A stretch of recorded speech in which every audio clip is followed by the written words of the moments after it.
Back in Black is a thundering monster. It's AC/DC saying, well, we might have lost our front man and our friend Bon Scott.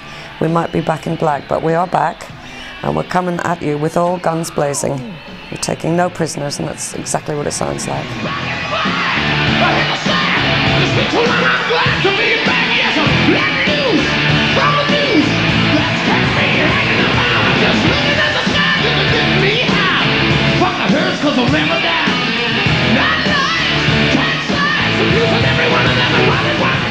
In terms of AC/DC and what had gone before, it was the phoenix rising from the ashes. Yes, I'm back! Yes, I'm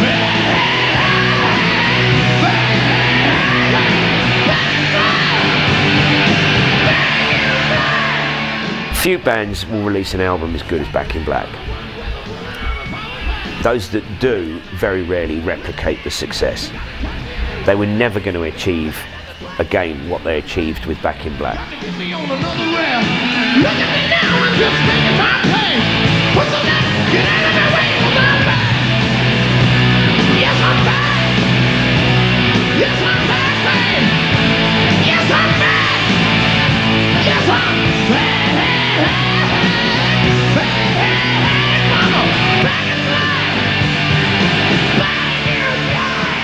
Are there any fillers on Back in Black? I don't think there are. I think everyone's just an incredible track, and I think the album today stands up, you know, as an overall entity. You know, there's no nonsense. It's just killer, no filler. It's one of those great moments in the history of rock music when you can, not only is there not one filler, there's not one track that dips below an absolute masterpiece standard, and that's remarkable.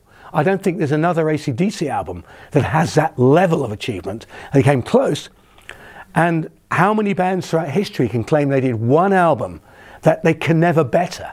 Even the Stones probably have never done an album that was the epitome of what and who they are. They've done albums that came close, but always the Stones are better live than they are on record. With AC/DC, Back in Black, even if they tried for the next 100 centuries, the next million years, they'll never better it. They can never have bettered what they did on that record.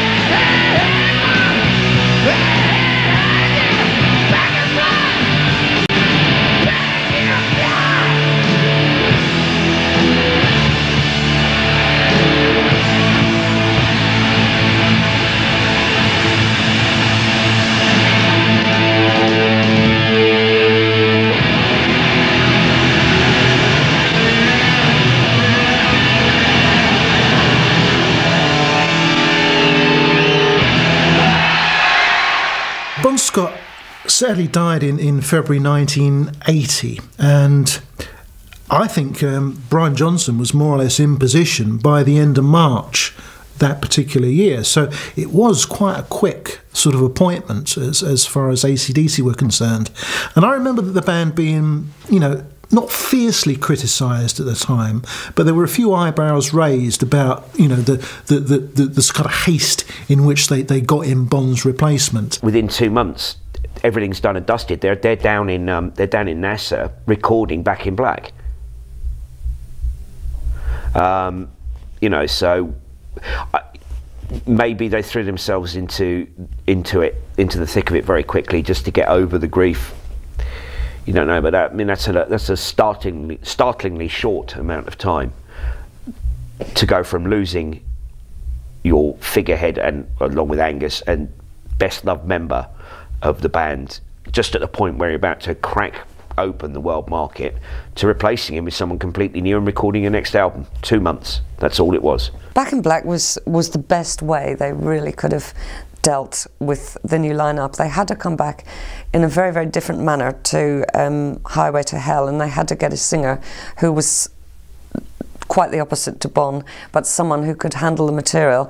And with Brian Johnson's sort of archetypal screeching, screaming, unnaturally high-pitched vocal range, they probably did better than they could have done with anybody else.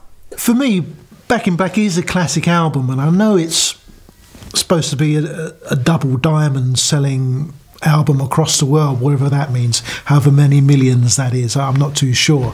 But to me, I don't know. It's slightly irrelevant, really, to be honest with you. It doesn't really matter to me, and I'm sure it matters to AC/DC, but I don't really care whether that's sold 10 million or 10,000. To me, it is a classic album, but it's a classic album because the band created it out of tremendous adversity.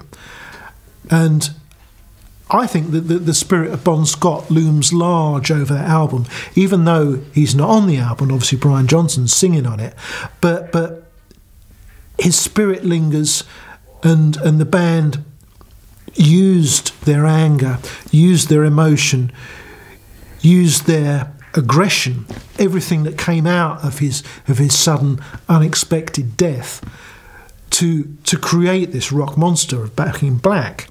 Any pressure that was going to be applied to Back in Black was maybe dissipated slightly by the fact that, you know, the circumstances of Bon's death. So